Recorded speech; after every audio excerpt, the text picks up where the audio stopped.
안녕하세요. 허그미션 이아이린 선교사입니다. 현재 빚어지는 캄 선교회 차영규 목사와 저희 허그미션 간에 벌어진 일로 사실 여부를 말씀드리기 위해 이 글을 드립니다.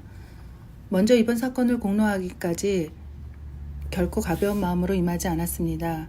참 목사의 범죄 사실이 드러났을 때 한국교회에 불러올 많은 성도님들의 실망감과 파장을 알기에 이를 돌이키고자 참 목사 개인에게 회개를 촉구했으나 이를 듣지 않았고 참 목사와 가까운 몇몇 동역자들에게 도움을 청하였으나 죄를 드러내지 말고 덮으려 했습니다. 거듭되는 많은 노력에도 참 목사는 자중하지 않고 오히려 사역이라는 이름으로 모금 활동과 세력을 확장하는 데 온 힘을 쏟는 것을 보고 이건 권면하고 덮고 갈 일이 아니라 빛 가운데 드러나야 할 일이고 끊어져야 할 일이며 악한 일이라고 판단하게 되었습니다.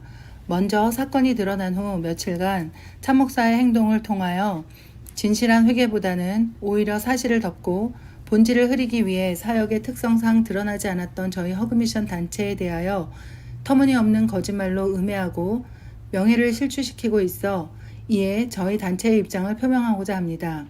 물론 20만 명의 구독자가 있는 참 목사와 이름도 알려지지 않은 작은 선교단체와의 싸움이 어쩌면 위험한 싸움이 되겠지만 더 큰 죄악과 더 많은 피해자를 막기 위해 저희는 목소리를 내고자 합니다. 한국교회를 사랑하는 모든 성도님들께 편파적인 감정이나 시선이 아니라 진실을 봐주시기를 간곡히 부탁드립니다. 저는 허그미션 선교사이자 이펄 목사님의 아내 이아이린 선교사입니다. 98년 1월 한국 모모 선교단체 파송으로 태국에서 현지인 사역을 시작으로 2006년부터는 탈북동포 구출 사역을 했으며 2009년 이펄 목사님과 결혼하여 미국에서 현재까지 27년간 사역을 해오고 있습니다. 이펄 목사님은 실제 이북 사람으로 특별한 상황으로 미국에 오셨기에 언제나 미국 시민으로서 또 고향을 이북으로 둔 나라를 사랑하는 사람으로서 이제는 하나님의 사람이 된 목사로서 어디에도 누가 되지 않고 하나님의 뜻을 온전히 이루는 데 쓰임받고자 하나님께서 드러내서 사역하게 하시기까지 조용히 사역하며 우리가 받은 비전과 하나님께서 주신 사명을 온전히 이루고자 노력하며 왔습니다. 다른 이들에게는 이북 선교가 하다가 말면 되는 사역일지 몰라도 이펄 목사님에게는 내 가족에게 예수님을 전하는 간절한 일입니다. 2010년에 하나님은 제게 이북 선교에 대한 감동을 주셨습니다. 항상 선교사로서 이북 선교를 말하는 저를 발견하게 하시며 이제는 선교의 대상이 아니라 너의 시댁이니 가족이다 라는 마음을 주셔서 크게 회개하며 내 부모님, 내 형제 자매가 예수님을 믿지 않을 때 가지게 되는 간절한 마음으로 임하게 되었습니다. 우리에게는 이북 선교가 아니라 우리 가족에게 복음을 전하고 싶은 아주 절박하고 간절한 일이고 삶입니다. 목사님은 미국에 와서 처음 믿음 생활을 시작하셨고 가족도 없이 미국에 오게 된 저희 둘은 제가 몸담고 있었던 선교단체 미주 이사장님 교회에서 목사님의 주례로 결혼식을 올렸습니다. 그 후 신학을 공부하고 목사 안수도 또 목회학 박사학위를 받기까지 오직 하나님을 배우는 일에 전념하였습니다. 그러다 젊은 한인 2세들이 이북에 대한 관심을 가지며 선교하겠다고 하는데 깊은 감동과 감사를 가지고 청년들 훈련을 시작하여 허그미션을 2014년에 시작하게 되었습니다. 평양의 회복과 한반도의 복음 통일이라는 비전을 받게 되면서 6.25와 8.15에 교회들 연합으로 중보기도를 하며 한반도를 향한 하나님의 뜻을 구하는 기도가 메인 사역이었습니다. 허그미션을 시작할 때부터 느헤미야 프로젝트에 대한 마음을 주셨고 국제회의를 위한 사역센터의 필요로 기도하던 중 하와이에서 이 사역들이 펼쳐질 것에 대한 비전으로 지난 2019년 하와이로 오게 되었습니다. 오자마자 코로나로 하와이에 갇히는 상황이 되면서 부르심으로 왔는데 이 상황이 이해가 되지 않아 2년간 금식하며 기도했고 이때 함께 중보 기도를 해주시고 기도 동역을 해오셨던 분들 중에 몇몇 분들이 바로 지금 차영규 목사 주변에 있는 목사님들입니다.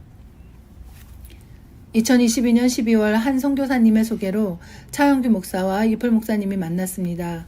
저희에게는 삶과 생명인 선교사역이었지만 차 목사는 하나님의 이름과 동역을 빙자하여 자신과 내연녀가 함께 도피할 수 있는 도피처로 하와이를 선택하고 하와이에서 선교활동을 하는 저희 단체에 의도적으로 접근하였습니다. 하나님의 이름 아래 동역하자고 말은 했지만 처음부터 거짓으로 시작했고 저희의 선의를 자신들의 목적과 수단으로 이용했습니다. 이미 공개된 몇 장의 사진들과 증거들이 보여주듯이 차 목사가 오래된 내연관계를 유지하고 있었으며 헌금, 공금 횡령과 거짓을 일삼는 것은 명백한 사실입니다.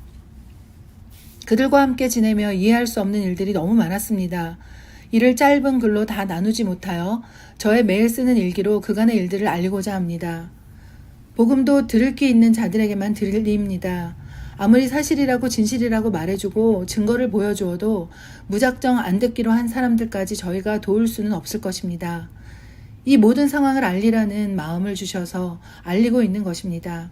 감당하기 어려운 너무 큰 일들을 마주하며 하나님께서 제 마음에 주신 것이 네 앞에 다 털어놓게 하고 드러나게 해주었는데 네가 말하지 않으면 나는 아무것도 할 수 없다. 물맷돌을 주었는데 네가 골리앗을 향해 던지지 않으면 아무 일도 일어나지 않는다는 말씀으로 저의 마음을 움직이게 하셨습니다. 또한 이로 신음하며 기도하던 중에 모모모 선교단체의 천모모 목사가 소녀들을 성추행한 사건으로 18년형을 받았다는 것을 듣게 되었습니다. 저는 동포들을 구출할 때 이미 천모모 목사가 저지른 많은 범죄들을 알고 있었고 10여 년 전에 남동생과 어머니를 구출하기 위해 몸을 주는 대가로 도움을 받은 자매가 있었습니다.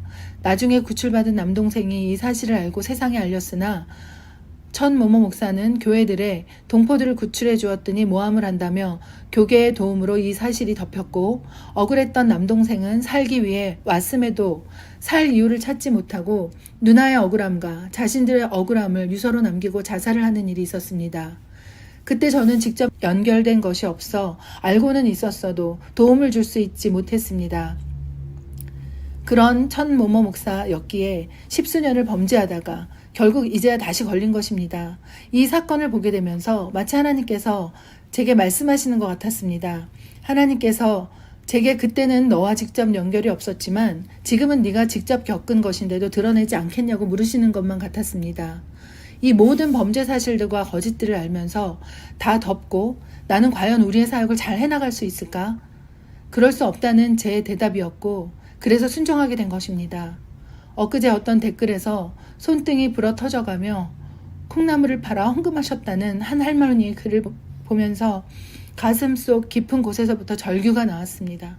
저 역시 97년 IMF 때 선교지로 나갔던 터라 제 모교에 5명의 언니들이 백수였음에도 불구하고 2만 원씩 모아서 10만 원을 후원받고 나갔기에 제게 있어 후원자들은 언제나 소중하고 감사했습니다. 그래서 평생 선교헌금을 사용하는 데 두렵고 떨리는 마음으로 살아왔습니다. 이렇듯 저희 허그미션은 하나님 나라의 선교를 위해 27년간 함께하는 동역자들의 기도로 여기까지 왔습니다. 그런데 차영규라는 사람을 통해 배포된 허위 사실로 인해 불필요한 오해와 사역에 큰 지장을 받고 있습니다. 이에 저희 허그미션과 대표에 대한 무분별한 추측기사, 무차별 인신공격, 허위사실 주장과 이로 인한 명예훼손에 대해서는 적극적으로 법적 대응하도록 하겠습니다.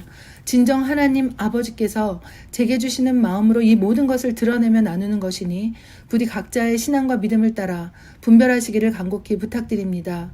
그리고 추가로 말씀드리고 싶은 것은 제가 처음 이 일들을 밝히고자 기도하며 차 목사가 속한 침례교단 2단 사이비 대책위원장이신 목사님을 처음 만나 제보하게 되었습니다. 이미 교단 내에서도 차 목사에 대해 지속적인 문제 제기가 있었으며 현재는 교단에서 차영규 목사의 목사 자격 박탈과 교단 제명이라는 중징계 절차를 밟고 있다고 했습니다.